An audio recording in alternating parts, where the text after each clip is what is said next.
At this time, let the record reflect all 15 jurors have returned to the courtroom. Everyone may be seated. Counsel waive the call. Yes.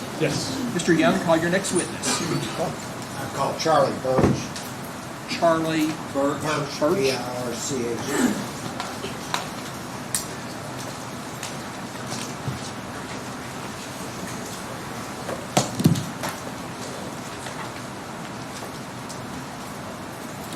Sir, if you'd raise your right hand for me.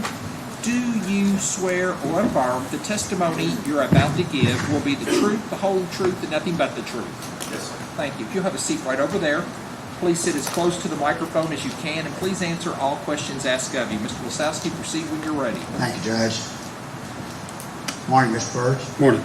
Take a moment to tell the ladies and gentlemen, Jerry, what your name is, the kind of business you're currently involved in. My name is Charles Birch. I work for the IRS Criminal Investigation Division. While I'm a special agent, my current responsibility is the director of our International Liaison and Strategy Group. How long have you been with the IRS in your career? 20 years. All right. And you're still employed in that capacity, as you're telling the jury, is that correct? Yes, sir. I want to take you back a little bit to August of 2016, okay? 2017, excuse me. I have to look at my notes here to make sure I'm giving you the right year.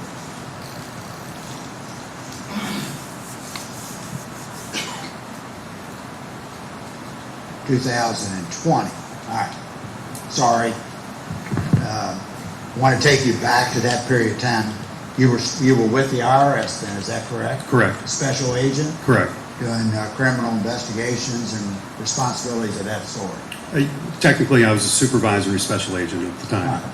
And on that day, in August 20th of 2017, did you have a responsibility to engage with others in the execution of the search warrant? Yes, sir. Tell the ladies and gentlemen, Jerry, what we're talking about there. On that date, August 6, 2020. August 6th, I'm sorry. We were executing a search warrant. Can we approach real quick? You may.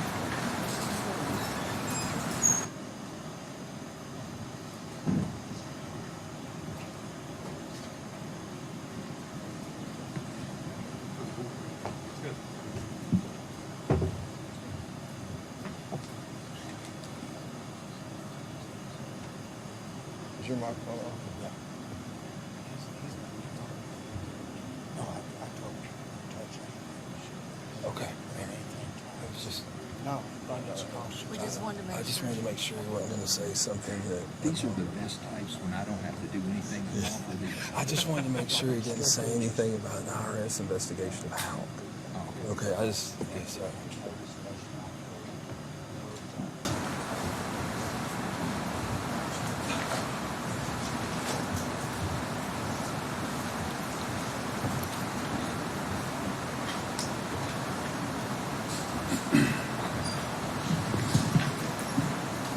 Let me go back, pick up just where we were. Again, we're at August 6th. You have a responsibility as an IRS agent to execute a search warrant. Yes, sir. Where was that at? 345 Paschal Ballard Road Lane. In Bardstown. Yes, sir. All right. And did you engage in execution of that search warrant? Yes, I was part of the team that. Part of that responsibility is to collect matters that could be of evidentiary value Yes, sir. in accordance with the search warrant. Is that correct? Yes, sir. Now, I want to focus you on was there an occasion during the execution of that search warrant on Paschal Ballard Road that you went into a bedroom. Is that correct? Yes, sir. All right. And did you locate some devices there that you and I talked about? Yes, sir. All right. Tell the ladies and gentlemen of the jury what we're talking about. Did you recover and execute any particular devices? While in the bedroom, there were two closets. The partner that I was searching with went to one closet. I went to the other.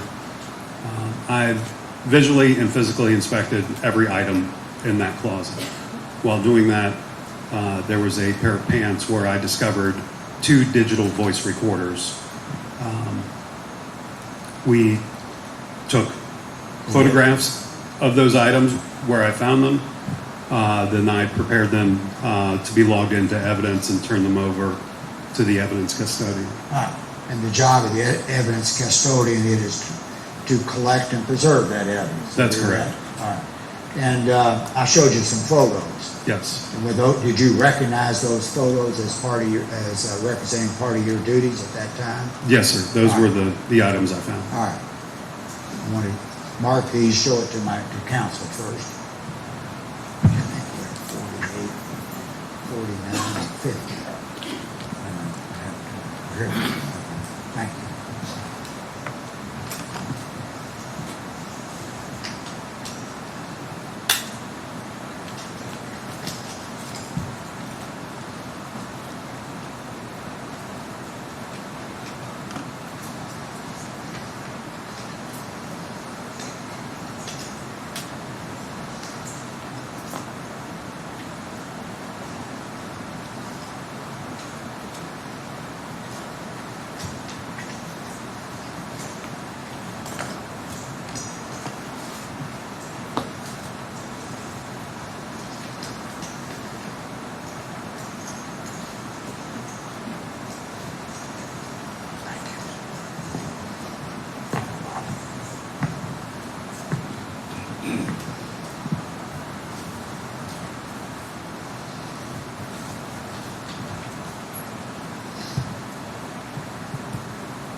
Thanks, Steve. All right.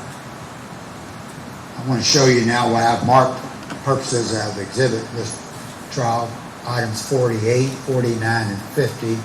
Look at those, and then I'm going to ask a question or two of you. You recognize those photos? Yes, sir, I do. Do they truly and accurately portray the matters you were dealing with that you told the jury about these audio recording devices? Where you recovered them at? Yes, sir. All right. May they be, Judge, these are marked as 48, 49, and 50. Any objection? I'll show those introduced at this time. Thank you. All right. I'm not real sure about Elmo. Why don't you tell the jury what we're seeing here? First is Exhibit 48. Describe that for the jury. Exhibit 48 is a zoomed-in picture of a pair of denim pants. What's in those denim pants? In the what appears to be a rear pocket, there's two items that I determined to be digital voice recorders. All right. There were two digital voice recorders in those same clothing there in front of you? Yes, sir. All right. And then that's 49. Continue on with your, tell the ladies and gentlemen, Jerry, what you're seeing there. Describe Yeah, so that. 49 is the same photo, just zoomed out. 48 is a very tight shot of the evidence where it was found. Is this like in a closet kind Yes, of sir. area of a bedroom? Yes, sir. Okay. All right. And then lastly, 50 is similar to the one we've just talked about, isn't it? Yes, sir. This is, I would say, 49 is, there's no zoom. 50 is kind of zoomed in midway. And then 48 is all the way zoomed in and a very tight picture of the evidence we're discussing. All right. Thank you, Agent Burks. Yes, sir. May these be published to the jury, Judge? They may be published. Thanks, sir. First, I'm going to check with my colleagues for a second, see if there's any additional questions I may have of you.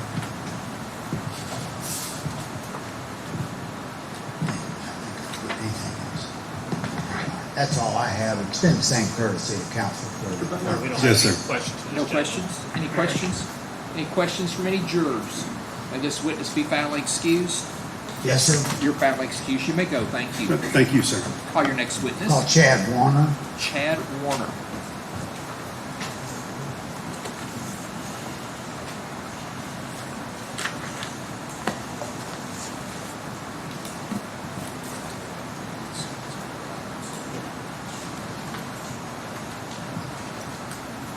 You'll raise your right hand for me. Do you swear or affirm the testimony you're about to give will be the truth, the whole truth, and nothing but the truth? I do. Thank you, sir. If you'll have a seat right over there. Try to sit as close to the microphone as you can. Please answer all questions asked of you. Proceed when you're ready. Thank you, Judge. Mr. Warner, take a moment, introduce yourself, and ladies and gentlemen, jury, please. Hello, my name is Chad Warner. I am a former IRS criminal investigation special agent between 2018 and February of 2023. And I am currently an owner of an accounting and tax firm in Southeast Ohio. All right, I want to take you back. You told the ladies and gentlemen, the jury, you were an IRS criminal investigative agent for several years. Is that correct? Yes, sir. And did that include in August of 2020? Were you serving in that capacity as a special agent with the Criminal Investigation Division of the IRS? Yes, I was. All right. And during that period, did you have the responsibility, along with your colleagues, for the execution of the search warrant on Pascal Ballard Road in Bardstown, Kentucky? That is correct, yes. All right. And did you participate in that execution? I did. All right. And tell us a little bit, the ladies and gentlemen of the jury, were you recovering evidence and preserving that evidence during the course of that particular execution of the search warrant that day? Yes, my role in the search warrant that day was to serve as part of the search team, which includes searching your assigned areas of a location and then locating evidence that you feel is pertinent to the search warrant or falls in line with the exhibits, and then to turn that over to an on-scene evidence custodian to enter into evidence. All right. And what's the on-scene person supposed to do at that point? Is that to mark it down and preserve that evidence? Yes, that's correct. When we find something we feel is pertinent to the search warrant, we will write on an envelope and place in an envelope, usually manila envelope, our name, where we located it, what that piece of evidence was, and then we will turn it over to the evidence custodian where they will immediately log it into the software that we are using.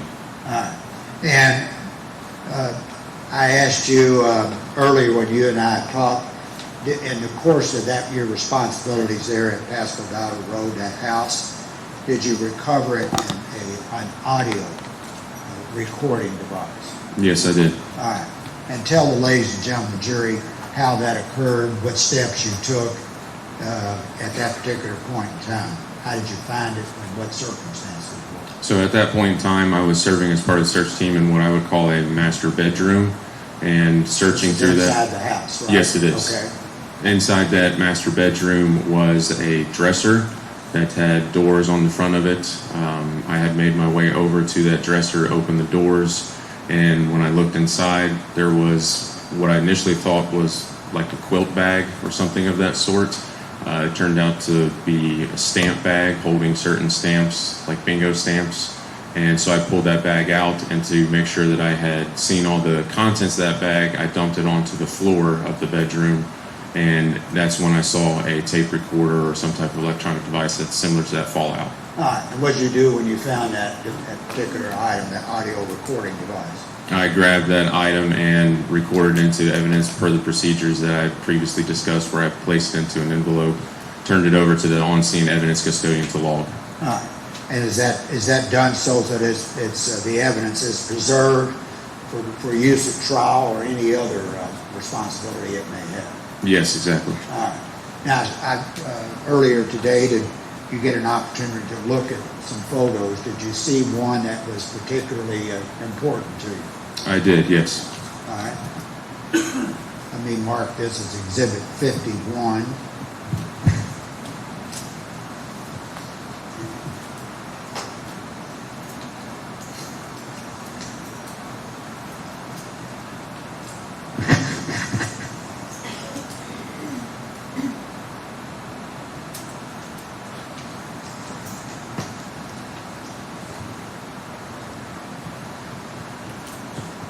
First, let me have you take a look at that, make sure you recognize it. Yes, I do recognize Does this. that truly and accurately portray that particular piece of furniture in August of 2020 when you recovered this audio recording device? Yes, it was. All right. Judge, let me show it to counsel. I'm sorry, poor him.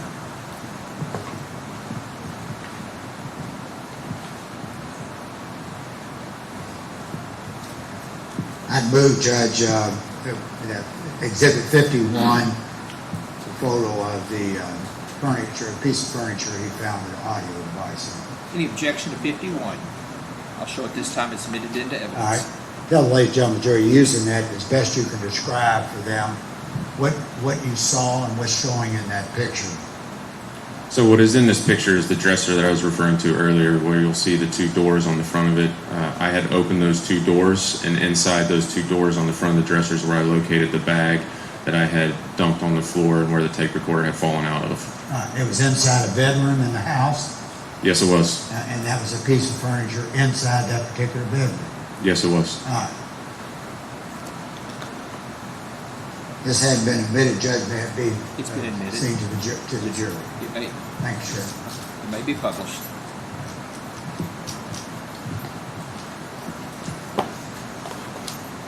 Let me check with my colleagues for a moment. All right. Mr. Warner, that's all the questions I have. Please extend the same courtesy to these gentlemen. Yes, sir. Mr. Butler, Your Honor, I have no questions on this gentleman. any questions? Any questions from any jurors? You have a question? Let me see counsel at the bench.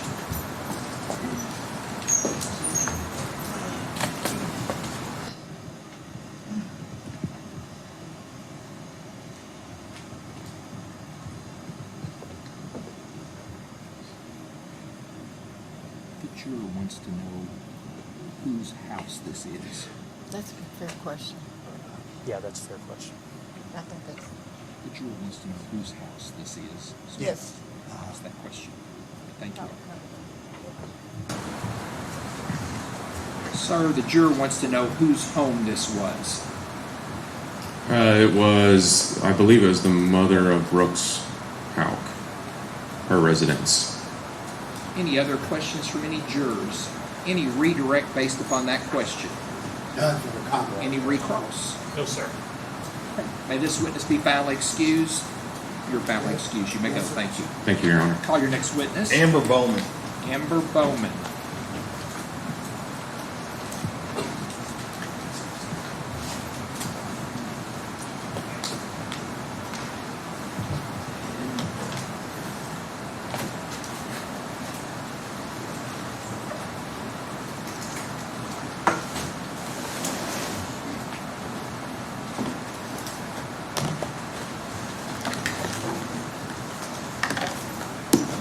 I need you to please raise your right hand.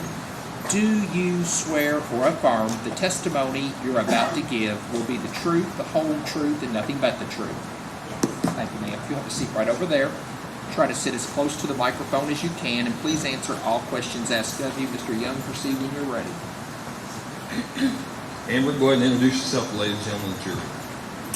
Hello, I'm Amber Bowman. Okay, now I'm going to be asking you questions, but I'm going to ask you to direct your answers towards them. Okay. All right. So, where did you grow up? I grew up in Nelson County. Okay. And what's your occupation? I am a teacher. Okay. Are you familiar with the defendant Brooks Houck? Yes. All right. And what about the defendant Joseph Lawson? No. All right. And how are you familiar with the defendant Brooks Houck? I used to date his brother, Okay. And who's his brother? Nick Houck. Nick Houck? Yes. Okay. And what did Nick Houck do for a living? He was a police officer. Okay. And who was he a police officer with? Bardstown. All right. Did he also do anything else to earn income? He had rental property. Okay. Rental properties? Were they houses? Yes. Okay. And so how long did you date Nick Houck? Like 7 or 8 years. All right. And did this include the time period of 2015? Yes. All right. And did you all live together? Yes. Thank you. Yes. All right. And back on July 3rd of 2015, where were you all living? We lived on Glenview Drive. Okay. And how long had you all been living together at that point? You don't have to give me an exact Okay, date. a couple of years at least. Okay. And how often would you see Brooks Houck? Occasionally. Okay, when you say occasionally, do you, So Brooks's house was just down the street from the one that we lived in, like on the same road, but I had never even been in their house, so I wasn't really close to them. I would see them like if we were out at the farm and they had like a family dinner or something, I might, but not usually. okay. And you said the family farm. The family farm, is that out of 345 Pasco Valley Road? Is that the farm you're talking about? Yes. And who lives there? Or who lived there then? Their mom, Rosemary, and her boyfriend, Larry. Okay, is that Larry Mock? Do you know? If you don't know his last name, I don't know. I don't know. Okay, that's fine. So are you currently connected to Nick Houck in any way?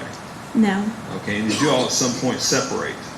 Yes. And when was that? Not, I don't need a date, just if you can give me an idea years-wise. Years. Okay. Several years. All right. And do you remember the weekend of July 3rd? Yes. Okay, and July 3rd was a Friday. What was going on in your life then? So we were moving from like a normal house. You say we, you talking about Nick Nick you? and I. Okay. And my son, we were moving from like a normal house to like this fixer-upper rental house. But do you remember what road that was on? Olympia Okay. Drive. All right, I'm sorry I interrupted you. Go ahead and finish your And answer. then, so that whole week, really, we were packing, going here and there, and there was a lot of stuff that needed to be fixed at that house. Like it was it was not in a condition to move in. Okay. So on Friday, Was that July 3rd, right? yes, Okay. July 3rd. And Nick and I I was not happy about moving to this house. So we hadn't been getting along that well. And on Friday morning, we were going to be moving that weekend because we had to be out of the house by that Monday. All right. So And, I'm sorry. okay. Let me ask you this. So were you all planning on moving on that Friday? Yeah, we were planning on moving, and I had been moving things even a little bit at a time prior to that, just to like be out by Monday.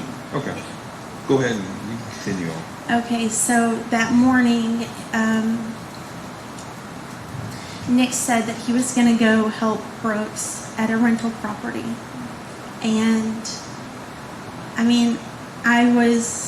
that just created even more of an argument because we had a lot to do. Like that house had just like no floor in the bathroom even.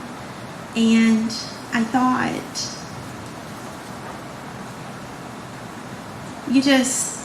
not that I don't want to be like helpful, but you just don't help people when you can't get your own things done, I guess. Okay. And so he left that morning, I'm not sure what time, but he left that morning. And then when my dad got off work, he came over to the house to move some of the things.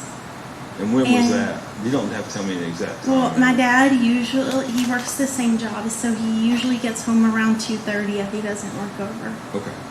So that would be maybe 3 or 3:30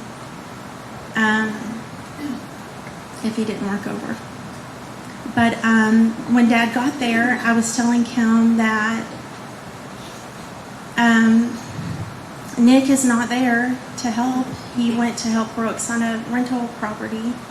And so Dad and I took some of the boxes over to the house on Olympia Drive and like unloaded them there.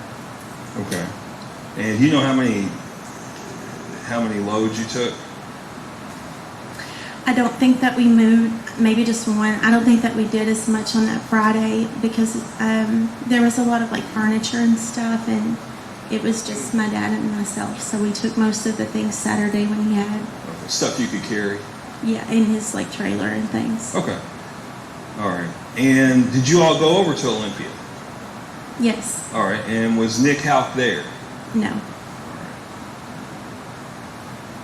So you said Nick left that morning on the 3rd. Is that correct? Yes. All right. And by that evening, had you seen him yet? No. Now, had you talked to him on the phone? No. I tried to call him many times, and the phone would just go to voicemail. Okay.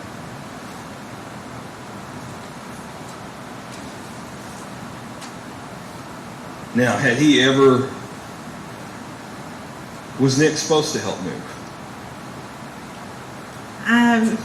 Yes, I would think he should. Yes. Okay.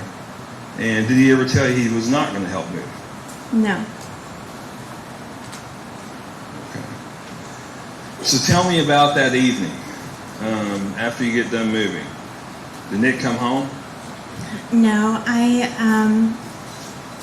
woke up the next morning. I called him several times before I went to bed. I woke up really early the next morning and tried to call again. At some point, I went over to the house just by myself to see if he was there, but I'm not really sure if that was like, at some point when I was calling, I don't remember if that was like Friday night or Saturday morning, but I went over there at some point when I was calling to see if he had made it over like to that house from helping Brooks yet, and there wasn't a car or anything in the driveway, so I just went back home. So you said you woke up that morning and Nick wasn't there, correct? Right. Okay, is this normal behavior for Nick? No, he had never not come home at all before. And you hadn't talked to him up to this point? No. Okay. And I think you've mentioned you called him several times. Yes. I'm going to show defense counsel an exhibit real quick. I think it'll be exhibit number 52, if I'm not mistaken.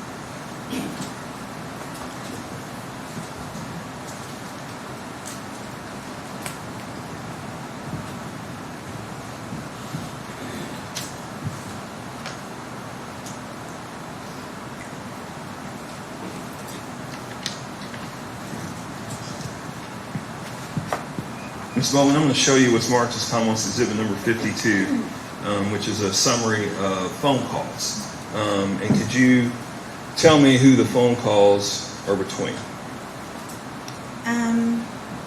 They're between myself and Nick. Okay. And is that your name? Yes. Okay. And were these incoming or outgoing calls? They were all outgoing. Okay, so they were outgoing from you to Nick, you calling Yes. Nick, right? Yes. Okay. And could you tell the ladies and gentlemen of the jury how many times, well, let's go through them real quick, okay? How many times did you call him total? Can you count those? I think there's 15. Okay. And this was from what time period? So that day, read that for me. July 3rd at 11:43. In the morning? Yes, that would have been in the morning. Okay. Until 10:49. on what day? July 4th, the next morning. Okay. And Judge, I would move to introduce Commonwealth's Exhibit number 52. Any objection to 52? No, Your Honor. Sure, that's introduced at this time. So you called Nick in a period of a little less than 24 hours. You called him 15 times. Did the phone ever ring? No, it went to voicemail. All right. Now, Saturday morning, what were you all doing? My dad came over really early. And we were gonna try to like keep moving this stuff over. And I told him again, like, Nick didn't come home. You know, I don't know where he is. And so Dad was like, well, let's just get what we can on there. And my dad and I loaded up like the whole trailer by ourselves and took it over to the house on Olympia Drive. And then we were like unpacking it. And then, Did you see anything in Olympia Drive when you went in? yes, Nick's phone was there. I saw it like laying on top of something. And I was like, Dad, here's his phone. And it was like, I don't know if it was like dead or off or whatever, but his phone had been at that house. Now, you don't know if it was dead or off. Was it typical behavior for Nick to let his phone run down? No. Was it typical behavior for him to turn his phone off for a 24-hour period? No.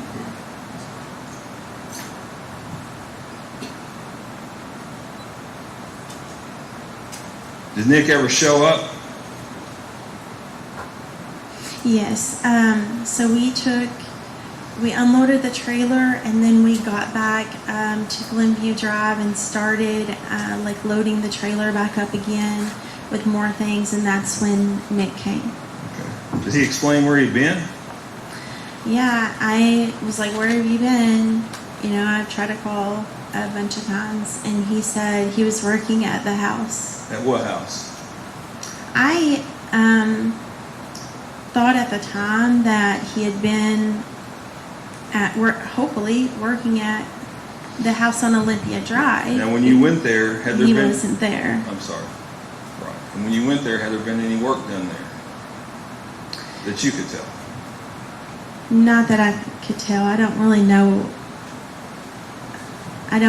enough about it. I can Okay. tell you the house was still a construction zone and not ready to move into, and had like no bathroom floor or anything. It was in really bad condition. Now, did you ever see Brooks?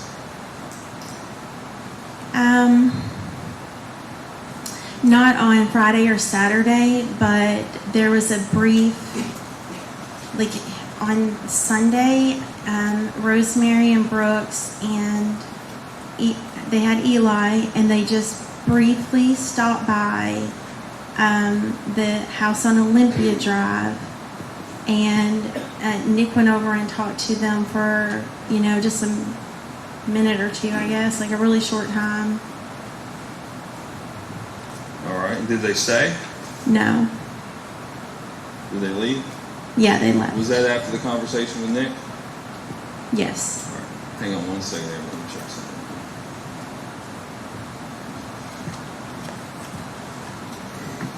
Judge, I don't have any further times. Amber, if you would show the same courtesy to the defense counsel, please. Mr. Butler, proceed when you're ready.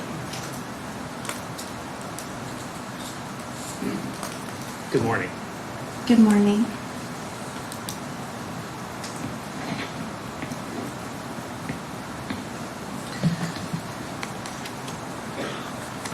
Take you back a little bit to 2015, okay? Or Okay. before. I know it's so fun to be here, right? Oh, that's stressful. Try not to stress you out, okay? Thank you. All right, so you said you started dating Nick Houck a couple of years before 2015. Is that correct, ma'am? I think it was like I'm not asking for 6 or exact 7 time. years. I mean, it was. It was a long time that you Yeah. all dated. So you dated, I think in response to Mr. Young's question, you said you dated a couple of years before 2015 and then several years after. Is that correct?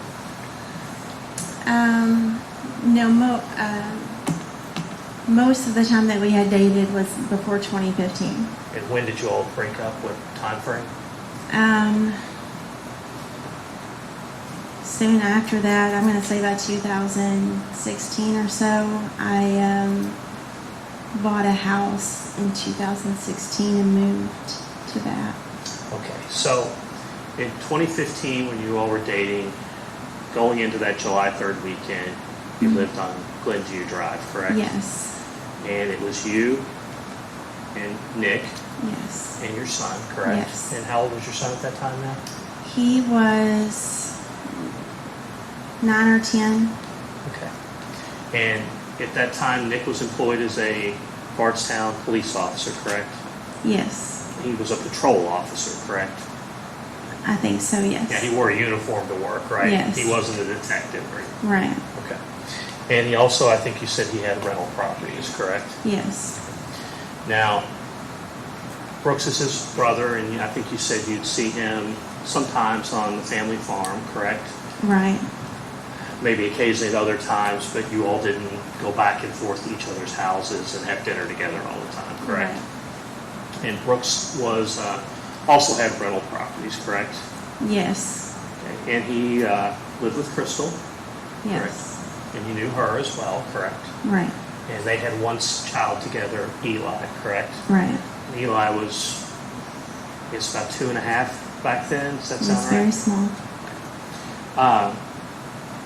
Brooks and Nick had a sister, Rhonda. You knew her as well, correct? Right. And she was married to Alex McElvoy, correct? Right. And they had, I think, 3 or 4 children, correct? Yes. And they lived in Bardstown as well, correct? Yes, I think so. I'm trying to get away from this microphone. I'm making that weird sound. I'm sorry. And then Brooks's mother was Rosemary, correct? Right. And she had run a daycare in Bardstown for many years, correct? Yes. And I think she had closed it down in around 2013 because Rhonda had gotten ovarian cancer and she had to care for her, correct? I guess. If you're not sure, if you don't know. I'm not sure. Okay. But you knew she'd run a daycare in Bardstown for many Yes. years. Now,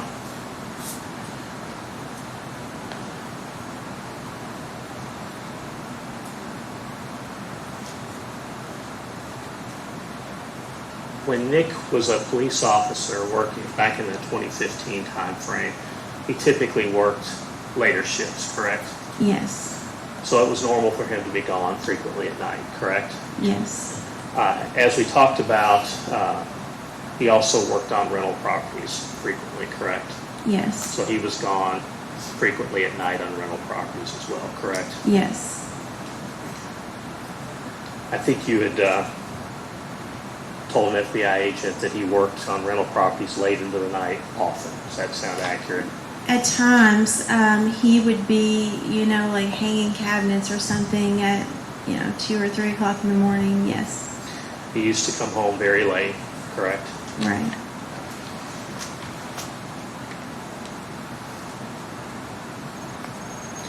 Now, that was kind of normal life, correct, for him to be out late at night doing rental properties, police duties, those types of things, correct? Yeah, I mean, not every night, but often. But, yeah, often.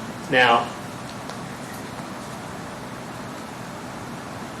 July 3rd was the 4th and 5th and 6th were when you all were moving from Glenview that we talked about, correct? Yes. And you all were moving to this house on Olympia, correct? Yes. And it's fair to say, and I think you said that in response to Kamala's questions, you all lived in a nice, put-together house on Glenview, correct? Yes. And the one on Olympia wasn't particularly nice, was it? No.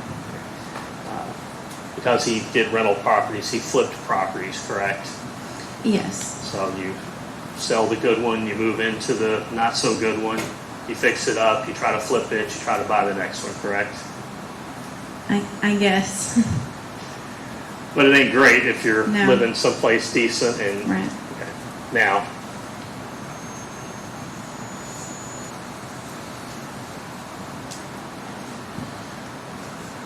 I think you testified you weren't happy about moving, correct? Correct.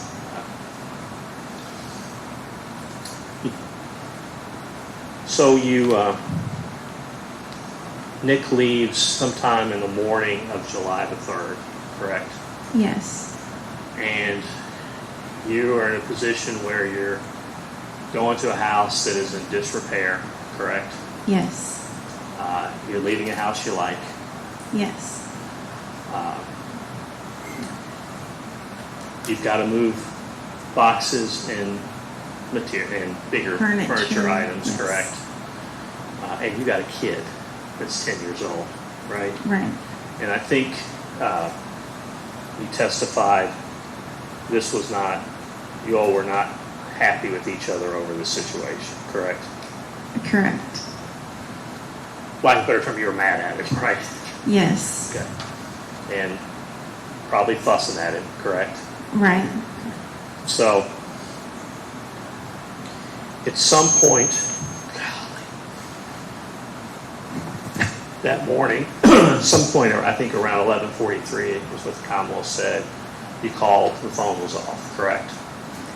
Right. It went to voicemail. And then, the Friday evening, you were packing up the smaller things, correct? Yes. And your dad came, took boxes out, and moved them to the Olympia Drive, correct? Yes. And that would have been, I know it's been a long time, so I think you said you got there, best of your memory, late afternoon, early evening. You did a load, you came back, correct? Right. Dad went home that night, Yes. correct? Dad he worked in Louisville. Did he live in Louisville? No, he did not. Where did your dad live back then? In Boston. So Boston, we'll get to that. So your dad goes home, he comes back, Nick's not there, you're called as you testified several times, correct? Right. Your dad goes home, comes back the next morning, correct? Yes. Next morning you get up, you go to Olympia, correct? Yes. All right. Now, when you get to Olympia, there were tools everywhere, correct? Yes. Okay. And when you were testified in the grand jury back in March the 2nd of 2016, that would have been the second time you testified in the grand jury, correct? Right. Okay. And I know it's been a long time. You testified at that point in time that it appeared that work had been done at the property. Do you recall that? I'm happy to show it to you if you... That it had been done? Yes, ma'am. It looked like work was going on. I mean, there were tools and things. I don't know what work he accomplished because I don't know enough about what the problems were The to place was see a mess. progress. The place was a mess, Yes. correct? And it, I assume, remained a mess for quite some time after July the 4th, 5th, 6th, 7th. Right. Now, you went to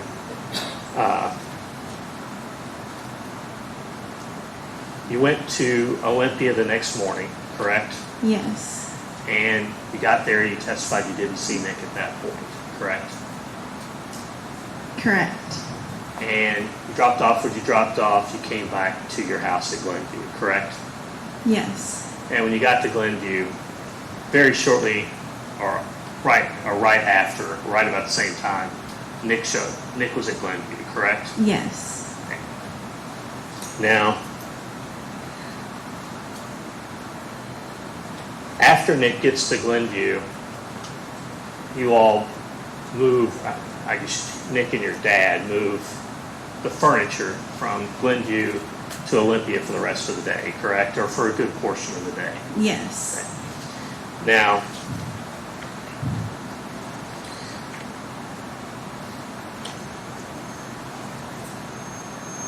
you also tell the grand jury, I apologize, you also told the FBI that Nick was not like most people. He wasn't attached to his phone all the time. Do you recall that? I don't recall saying that, but that seems accurate. He wasn't really someone that would like be on social media or playing games on his phone. I mean, he was really productive, like all the time. You also told the grand jury that his phone charger was at Glenview. Do you recall that? They've interviewed you 1,000 times. Yeah, haven't they? And If that's what I said, then okay. That's what you said on Okay. March the 2nd of 2016. Okay. You told them it was possible Nick's phone was dead. Yeah, I don't know if I don't think I tried to even turn it on to see whether it was dead or off. I just was like, oh, here's his phone. And, you know, like normally when you pick up a phone, it like lights up. It didn't do that. It was just black. And you told the federal grand jury you just assumed Nick was mad at you and just didn't want to talk to you because you all were having a fight about moving.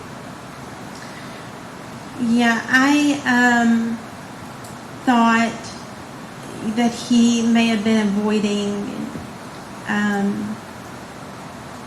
At the time, I thought that he might have been avoiding, like, hearing more about moving and helping someone else and not being there to help. I thought he may have been mad, but I didn't really know. I mean, I didn't know where the house was that he was going to help Brooks with. I didn't know if it had service. We were mad at each other at that time, so I didn't know. In fact, you told, I forgot to ask you that, you told the grand jury back in March the 2nd of 2016 that you were pretty sure that it was Friday he said he was helping Brooks, but it could have been Thursday. You recall that?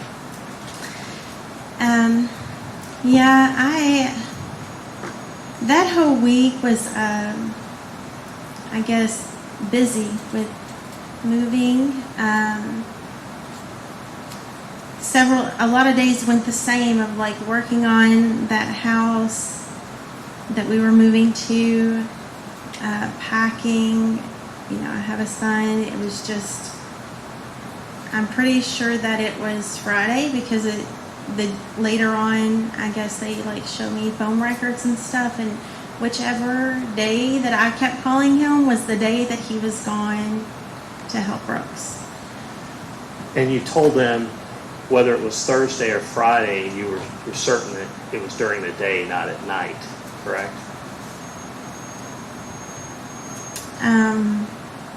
Can you say that again? Yeah, me.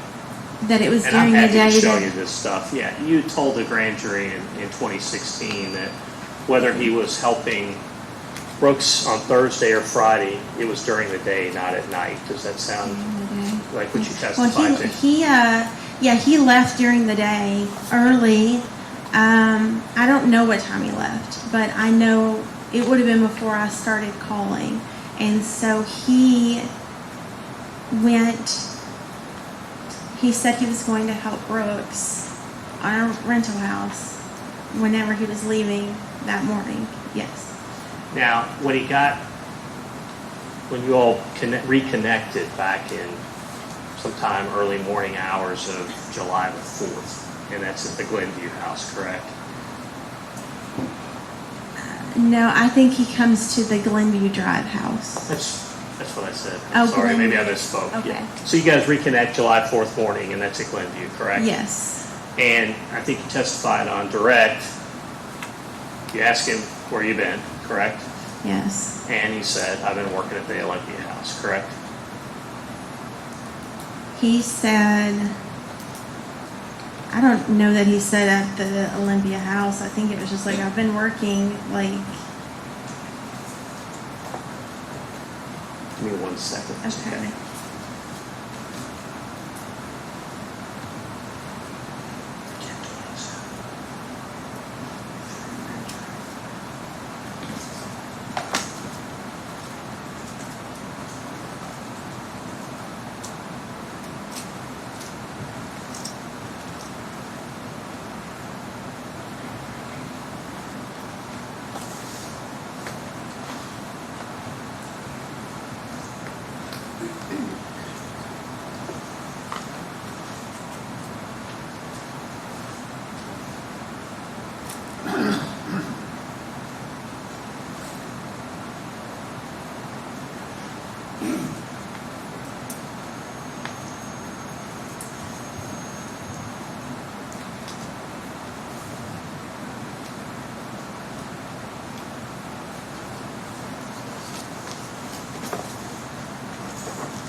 Sorry, Your Honor, just trying to find what I'm looking for.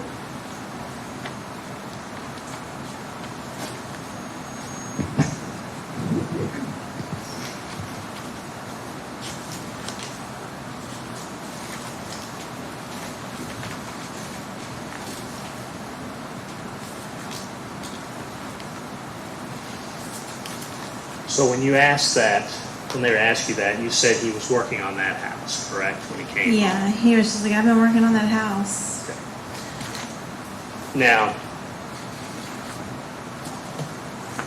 make sure I got it right, thank you. Now, when Nick comes home, told the grand jury that he had t-shirt and shorts on, correct?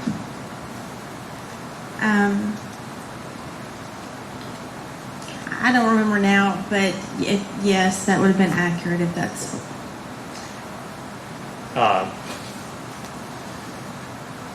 He didn't show up covered in any sort of blood or anything like that, did he? No, He didn't show up all covered up in mud or anything like that. Like he'd been doing something no, in the ground, correct? There's nothing unusual about his appearance that you noted, correct? no, And there's certainly no unusual cars in your driveway that you didn't know, correct? no. Now, what you all did then is you moved for most of the day, correct?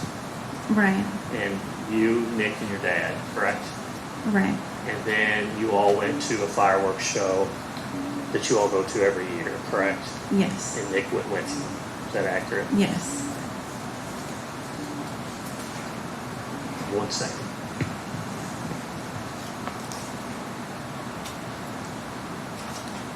That's all the questions. Thank you. Thank you, Your Honor. Any questions? Any redirect? Just a few. We'll turn on this.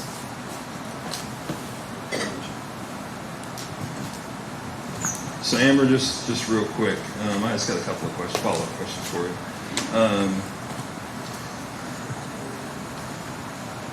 Do you know what Nick was wearing when he left that morning?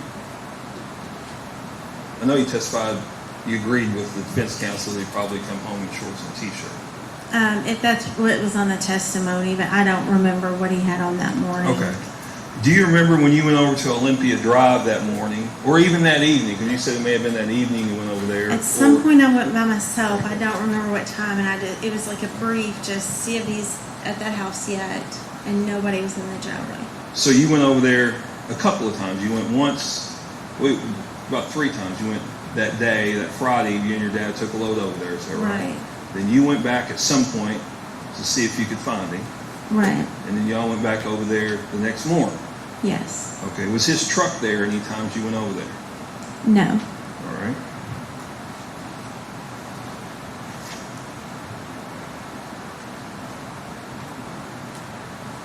Had you ever known Nick to turn his phone off for a period of 24 hours? No. No further questions, Your Honor. Any recalls? No, Your Honor. Any questions? Any questions from any jurors? May this witness be found excused. Yes, sir. Yes, sir. You're found excused. You may go. Hold up. Got a question. Got a question from a juror.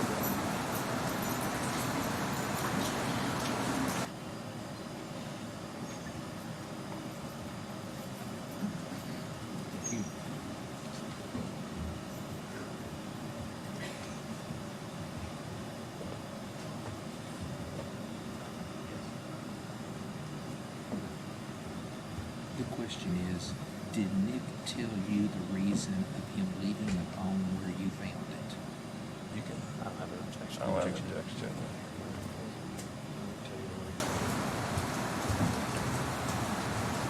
Ms. Bowman, the juror wants to know, did Nick ever tell you the reason of him leaving the phone where you found it? No, I don't think so. I told him when I was saying, where were you? Been trying to call. Your phone is over there at that house. He was like, I've been working. He didn't really give a reason. Based upon that question, any redirect? There is not, and we have to comment. Any recross? No, sir. Any other questions from any jurors? May this witness be found excused. She may. You're found excused. You may go. Thank you. Call your next witness. Let me approach her real quick, You Judge. may.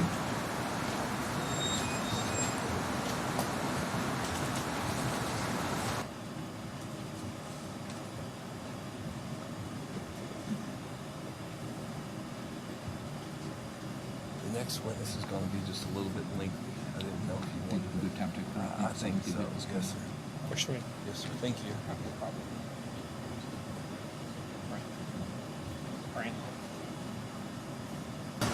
Ladies and gentlemen, of the jury, my understanding is the next witness is going to be a little more lengthy, so we've been going about 26 minutes, so I want to take a break and remind you of the same admonitions I reminded you of last week.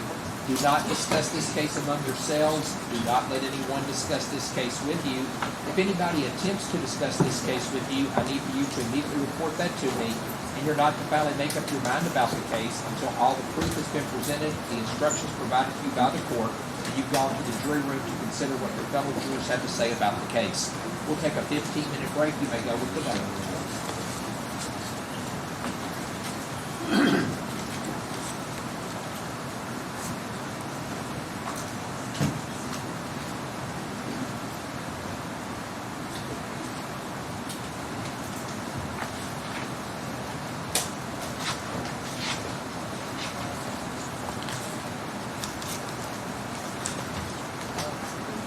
Court is in recess until 9:42.